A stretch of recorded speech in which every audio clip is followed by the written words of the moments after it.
안녕하십니까 여러분. 오늘은 저와 함께 스펙이란 무엇인지에 대해서 알아보겠습니다. 내용이 조금 길어질 수도 있어서 각설하고 바로 한번 시작해 볼게요. 스펙이란 Special Purpose Acquisition Company의 약자입니다. 특수한 목적을 가진 기업 인수 회사를 뜻합니다. 그리고 스펙은 증권시장에 상장하는 방법 중 하나라고 이해하시면 조금 편한데요. 일반적인 상장 구조와 스펙 상장 구조를 비교해 보겠습니다.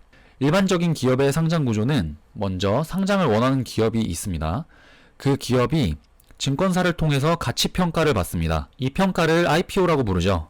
그 다음에 상장이 완료가 되면 투자자들로부터 돈이 들어옵니다. 하지만 스펙 상장은 이와 반대되는 구조를 가졌는데요. 먼저 스펙이라는 회사가 증시에 상장을 한 상태에서 돈을 모으게 됩니다. 주식 발행을 선행하게 되는 거죠. 그 다음에 마음에 드는 기업을 찾아서 인수합병을 통해서 상장시켜버리는 거예요. 여기까지만 들으시면 무슨 말인지 잘 이해가 안 되실 수도 있는데요. 옆에 그래프를 보시면서 한번 더 설명드리도록 하겠습니다. 이 스펙이라는 특수한 목적을 가진 회사가 요 기업 공개평가를 통해서 먼저 증권시장에 상장을 합니다. 이 회사는 목적이 인수합병이라고 했잖아요. 그렇기 때문에 인수합병할 회사를 찾아 나섭니다. 타겟 설치하는 거죠. 마음에 드는 기업이 나타나면 네고시에이션, 협상 단계에 들어갑니다. 그리고 그 기업과 협상이 잘 끝났다, 동의를 얻었다 하면은 주주 투표에 들어가는데 이때 가결이 되면 상장하게 되는 겁니다. 그리고 티커도 일반 보통주 티커로 바뀌게 되고요. 하지만 여기서 부결이 되면은 다시 타겟 설치 단계로 돌아와서 요 과정을 반복하게 됩니다. 그리고 애당초 이 협상이 잘 타결되지 않았다 하면은 아래로 내려와서 다시 타겟 설치 단계로 돌아갑니다. 그러면 요 단계가 뭔지 궁금해하시는 분들 계실 텐데요. 스펙이라는 회사는 요 과정을 무한대로 반복하는 게 아니라 정해진 일정 기간이 있습니다. 그래서 만약에 정해진 기한 동안에 인수합병을 하지 못하면 요 단계로 건너가게 되는 건데요. Return Investment to Shareholders, 그러니까 주주들에게 투자금을 되돌려준다라고 되어 있습니다. 이 내용이 스펙 투자에 있어서 가장 핵심적인 내용인데요. 뒤쪽에서 자세하게 한번 다뤄보겠습니다. 그럼 이번에는 왜 굳이 회사들이 스펙 상장을 하려 하는지 알아보겠습니다. 첫 번째로는 불확실성을 낮출 수 있습니다. 이게 무슨 말이냐면 상장을 한다고 해서 모든 회사들에게 엄청난 투자금이 들어오는 건 아닙니다. 자기들이 예상했던 투자금이 들어오지 않는 경우도 많고요. 그래서 실제로 상장을 철회하는 경우도 종종 있습니다. 하지만 스펙 상장은 일반 상장과 달리 돈이 먼저 모여 있는 상태로 기업을 상장시키잖아요. 그렇기 때문에 돈이 덜 모일 걱정은 안 해도 되는 겁니다. 따라서 불확실성도 낮아지는 거고요. 두 번째로는 상장 절차가 비교적 간편합니다. IPO라는 상장 절차를 거치지 않고 간접적으로 상장이 되다 보니까 일반적으로 상장하는 기업들보다는 상장 절차가 간편한 장점이 있습니다. 그렇다면 이번에는 투자자 입장에서 스펙이 왜 매력적인지에 대해서 한번 알아보겠습니다. 첫 번째로는 바닥이 막혀있는 투자라는 점입니다. 제가 이전 페이지에서 보여드린 스펙 상장 절차 표에서 보신 것처럼 정해진 기간 동안에 인수합병을 하지 못하면 투자금을 투자자들에게 돌려준다고 되어 있었는데 그 내용의 핵심은 이 공모가입니다. 이 공모가로 투자자들에게 돌려주는 것이지 여러분들이 매수한 매수가로 돌려주는 게 아님을 명심하시기 바랍니다. 그리고 공모가는 국내는 2,000원, 해외는 10불 선에서 형성되어 있습니다. 그리고 이때 돌려줄 때는 그냥 원금만 돌려주는 게 아니라 은행 예금 수준의 이자를 더해서 저희에게 돌려줍니다. 두 번째로는 청약 경쟁 없이 내가 지불한 돈만큼 주식을 받을 수 있다는 점인데요. 최근에 상장한 카카오 게임즈를 예로 한번 들어볼게요. 이때 경쟁률이 1000대 1을 넘어가면서 1억을 청약금으로 넣어도 4주 5주밖에 배정을 못 받으셨을 거예요. 하지만 스펙 투자 같은 경우에는 여러분들이 넣는 돈만큼 주식수를 받을 수 있습니다. 그래서 자본금이 없거나 대출이 많이 안 나오시는 소액 투자자들 같은 경우에는 공모 청약을 진행하시는 것보다 스펙이 훨씬 더 매력적이라고 할 수 있겠습니다. 자, 그러면 스펙 투자에는 장점만 있는 건 아니겠죠? 당연히 단점도 존재하는데요. 한번 같이 살펴보시겠습니다. 첫 번째로는 상장한 기업이 부실한 기업이거나 내 마음에 들지 않는 기업일 경우가 있습니다. 지난번에 주니퍼 홀딩스에 대한 영상을 한번 다뤄드렸죠. 저는 친환경 기업이나 전기차 관련 기업과 인수합병할 걸 기대하고 투자했지만 주니퍼 홀딩스는 생뚱맞게도 창고 문짝 만드는 회사랑 합병을 진행했습니다. 이런 경우가 있을 수 있고요. 두 번째로는 부실한 기업일 수가 있습니다. 정식적인 기업 공개평가를 받지 않고 않고 진행이 되기 때문에 상대적으로 펀더멘털이 조금 부실한 기업일 가능성이 높습니다. 그렇다고 스펙 상장을 하는 기업들이 모두 다 이런 건 아니고요. 일반적으로 기업 공개평가를 받고 상장한 기업에 비해서 상대적으로 부실할 가능성이 높다는 것입니다. 두 번째로는 기회비용입니다.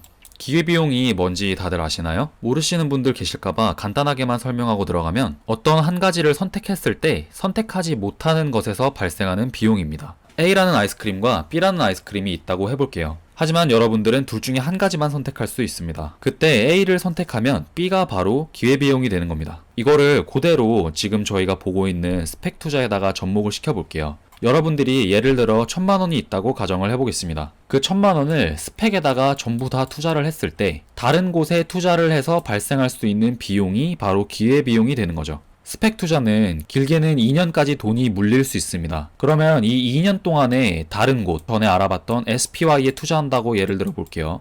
SPY의 연 수익률이 11%니까 2년이면은 11%씩 두 번 수익률 낼 비용이 바로 스펙에 투자할 때 기회비용이 되는 거겠죠. 그렇기 때문에 이 기회비용에 대해서는 신중하게 고려하실 필요가 있습니다. 포트폴리오를 잘 짜셔서 ETF와 스펙을 적절히 섞는다든지 아니면 스펙이 보통 2년 정도 걸리니까 갓 생긴 스펙보다는 적어도 1년 넘은 스펙주에 투자한다든지 이런 식의 대책이 필요합니다.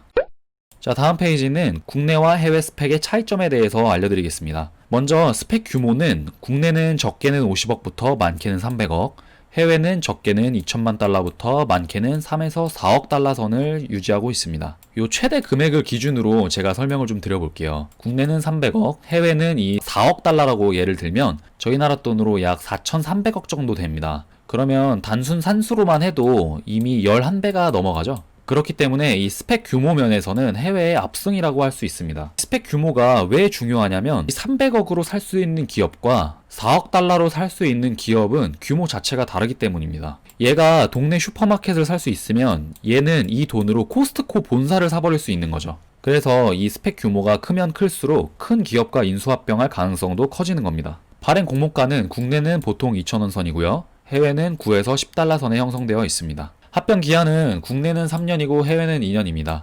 굳이 우열을 가려보자면 1년이나마 덜 기다려도 된다는 점에서 해외가 유리할 수는 있겠네요. 마지막으로는 만기시 이자는 두 개가 거의 똑같습니다. 자, 그러면 저희가 지금까지 스펙이 무엇인지에 대해서 알아봤는데 본격적으로 스펙에 투자하는 방법을 말씀드리겠습니다. 제가 뒤에서 예시를 보여드릴 때 요 번호로 예시를 들어드릴 예정이라서 요거를 잘 기억해 주시기 바랍니다. 첫 번째, 스펙 합병이 끝난 기업입니다. 이 1번 같은 경우에는 사실 스펙 투자라고는 하기가 조금 애매해요. 왜냐면 이미 합병이 끝나서 티커 변경도 완료가 된 상태이기 때문에 저희가 공모가인 10불 인근에서 매수를 해서 수익을 극대화시키기에는 좀 한참 늦은 감이 좀 있죠. 하지만 보통 합병이 끝난 기업들 자체도 상장된 지 얼마 안 된 신생 기업들이기 때문에 장기적인 관점에서 투자하신다면 비교적 싼 가격에 들어가실 수 있을 것 같습니다. 두 번째는 합병할 기업이 확정된 스펙입니다. 스펙 회사가 우리는 어떤 기업하고 합병을 하기로 했어 라고 특정한 상태를 말하고요. 이때가 들어가기 가장 애매한 포지션이라고 저는 생각을 합니다. 보통 스펙주들이 합병 발표가 나고 호재가 터지면 거품이 엄청나게 낍니다. 그리고 락업 물량이 풀리면 폭락을 하기 때문에 합병하려고 하는 기업이 정말 마음에 드신다면 한숨 고르시고 락업 물량이 풀릴 때까지 기다리시는 걸 추천드립니다. 1번과 동일하게 장기적인 관점에서 투자하신다면 타이밍은 중요하지 않으니 원하실 때 들어가시면 될 것 같습니다. 세 번째는 합병할 기업이 확정되지 않은 스펙입니다. 이 3번이야말로 스펙 투자의 묘미라고 할 수 있겠는데요. 10불이라는 바닥이 있으면서 괜찮은 기업과 합병만 한다면 소위 말하는 대박을 터뜨릴 수 있는 단계라고 생각합니다. 하지만 이 3번 단계는 어떤 기업하고 합병할지 불확실성이 너무 큰 상태이기 때문에 간접적인 지표들로 유추해서 들어갈 수밖에 없습니다. 이 간접적인 지표가 너무 어렵게 생각하지 마시고요. 요 3번, 그러니까 합병할 기업이 확정되지 않은 스펙에 투자할 때 요 지표를 참고하셔서 고르시면 좋을 것 같습니다. 자, 첫 번째는 스펙사의 CEO 및 경영진들이 어떤 경험을 가지고 있는지 살펴본다입니다. 정말 아무것도 모르는 상태에서는 이 경영진들의 리더십이 중요할 수밖에 없습니다. 경영진이 어떤 학교에서 어떤 전공을 했는지, 어떤 회사에서 어떤 직책으로 근무를 했는지, 또는 어떤 회사랑 인수합병 경험이 있는지, 또 다른 기업에 투자를 한다면 투자 성향은 어떤 쪽인지 이런 거를 총체적으로 파악을 해서 이런 경영진이라면 어떤 기업이랑 인수합병을 하겠다라고 합리적인 유추를 해보는 겁니다. 두 번째는 스펙사의 IPO 상장 규모를 보는 것입니다. 이거는 제가 처음에 국내와 해외 스펙 주식 차이를 설명드릴 때 말씀드린 것처럼 자본이 클수록 대형 기업을 상장시킬 가능성이 커집니다. 세 번째는 첫 번째와 살짝 이게 연관되는데 어떤 종류의 기관 또는 스타 투자자로부터 투자를 받고 있는지 살펴보는 겁니다. 어떤 특정 기관이나 또 어떤 특정 투자자들로부터 투자금을 유치받고 있다면 그 회사가 앞으로 나아갈 방향성에 대해서 유추를 해볼 수 있을 것입니다. 예를 들어 A라는 스펙주가 GM, 포드, 벤츠, BMW, 폭스바겐 그룹으로부터 투자를 받고 있다면 이 스펙 회사는 전기자동차나 2차전지, 자동차 관련 유망 스타트업이랑 합병할 가능성이 높아지는 것처럼 말입니다. 물론 기관이나 스타 투자자들이라고 저희가 100% 신뢰를 할 수 없겠지만 확실한 건 저희들보다는 전문 투자자나 기관의 정보력이 앞서갈 수밖에 없다는 겁니다. 마지막은 스펙사의 공식 홈페이지를 찾아서 어떤 섹터의 기업을 찾고 있는지 큰 틀을 살펴보는 겁니다. 이 방법은 스펙티커를 구글에 검색하시면 공식 홈페이지가 뜹니다. 메인 홈페이지에 들어가면 우리 회사가 어떤 걸 추구한다라고 적어놓은 문구가 반드시 있습니다. 제가 여기 예시를 좀 가져왔습니다. 슈퍼노바라고 불리는 티커 SPNV라는 스펙 회사입니다. 이 회사 같은 경우에도 홈페이지에 들어가자마자 이렇게 소개글을 적어놨는데 보시면 테크 관련 기업이고요. 트렌드를 주도하는 놀라운 가치를 지닌 1에서 5 빌리언 달러 사이에 있는 기업을 우리는 찾고 있다. 이렇게 설명을 하고 있습니다. 그러면 저희는 이 슈퍼노바의 경영진의 경력도 살펴보고 이 회사가 어떤 회사로부터 투자를 받고 있는지 어떤 투자자로부터 투자금을 유치받고 있는지도 살펴본 다음에 마지막으로 내가 원하는 섹터의 회사를 이 슈퍼노바라는 회사가 찾고 있는지 판단한 다음에 들어가시면 되는 겁니다. 자, 지금부터는 제가 예시를 좀 빠르게 보여드리면서 넘어갈게요. 여기서는 다른 걸 보실 필요는 없고요. 이 스펙 회사들의 차트가 어떤 형식으로 움직이는지 그 패턴을 좀 집중해서 보시면 좋을 것 같습니다. 첫 번째는 SBE라는 스펙 회사입니다. 이 회사는 미국 내 최대의 전기차 충전기 설치 업체인 차지포인트와 합병 예정이 되어 있고요. 여기 보시는 것처럼 여기가 지금 10불 라인이거든요. 요 10불에 발행을 해서 쭉 이어져 오다가 차지포인트랑 합병을 한다라는 소식이 뜨자마자 지금 35달러까지 뛰었습니다. 두 번째로는 카누와 합병 완료된 HCAC입니다. 얘네는 이미 합병이 완료된 1번 케이스에 해당을 하고요. 이 HCAC는 지금 티커가 GoEV로 변경이 됐습니다. 상장이 완료된 상태고 얘 역시 10불 발행가에서 쭉 올라줘 오다가 이렇게 몇 번 작게 왔다 갔다 하고 이렇게 올라가서 지금 20불대에 형성이 되어 있죠. 작게 2번 정도 하락을 했었는데요. 스펙 주식 역시도 주식입니다. 그렇기 때문에 악재가 터지거나 그러면 이렇게 단기적으로 하락을 할 수 있다는 점 명심하시기 바랍니다. 따라서 10불 인근에서 매수하는 게 중요 포인트라고 할 수 있겠네요. 그렇다면 더 이상 떨어질 곳이 없기 때문에 리스크를 최소화할 수 있기 때문에 그렇습니다. 세 번째는 드래프트킹즈와 합병 완료한 DEAC입니다. 얘 역시 1번에 해당하고요. 제가 이미 합병 완료된 기업들을 보여드리는 이유는 기업들이 발행이 된 다음에 어떤 형식으로 올라간다 이런 수익률을 먼저 보여드리고 싶었고 스펙 투자라는 거는 2년 동안 긴 시간과의 싸움입니다. 그 시간 동안 여러분들의 큰 소중한 투자금이 묶여 있으면 초조해질 수밖에 없어요. 하지만 좋은 기업만 잘 만난다면 엄청나게 높은 수익률을 보여준다는 점을 보여드리고 싶었습니다. 요 수익률 생각하시면서 이렇게 조그맣게 등락을 오고 갈 때 부디 매매하지 마시기 바랍니다. 드래프트킹스는 특히 더 많이 올랐네요. 53달러에 형성되어 있고요. 발행된 직후에는 거의 70불까지 올랐습니다. 마지막 예시는 버진 갤럭틱입니다. 합병 완료된 1번 기업에 속하고요. 티커가 원래는 SCH였으나 지금은 합병 완료가 됐기 때문에 SPCE로 변경된 걸 볼 수 있습니다. 10불대에서 쭉 유지되어 오다가 왜 떨어지는지는 제가 아직 조사를 안 해봐서 모르겠네요. 하지만 이쯤에서 아마 합병 발표가 있었을 겁니다. 합병 발표가 있으면 이렇게 올라갔다가 합병이 되거나 락업 물량이 풀리면 기관이나 단기 시세 차익을 올리려는 개인들의 쏟아지는 물량으로 인해서 이렇게 반드시 한번 내려앉습니다. 그래서 제가 애매하다고 말씀드린 2번 투자의 시점에서는 이때 들어가라고 제가 말씀을 드린 겁니다. 지금 이때 들어갔으면 아직도 본전도 못 찾는 상황이죠. 그렇기 때문에 요 락업 물량이 꼭 풀리면은 들어가시길 바라고요. 이때 떨어지더라도 걱정하실 게 없는 게 순간적인 매도 물량에 의해서 떨어진 거지 이 기업의 가치가 흔들려서 떨어지는 게 아닙니다. 그렇기 때문에 서서히 왔다 갔다 하면서 이 기업 본연의 가치를 찾고 있는 모습이죠. 이 버진 갤럭틱 같은 경우에는 우주 탐사를 하는 기업이에요. 근데 최근에 폭락한 게 비행 테스트에서 한번 실패를 했다고 합니다.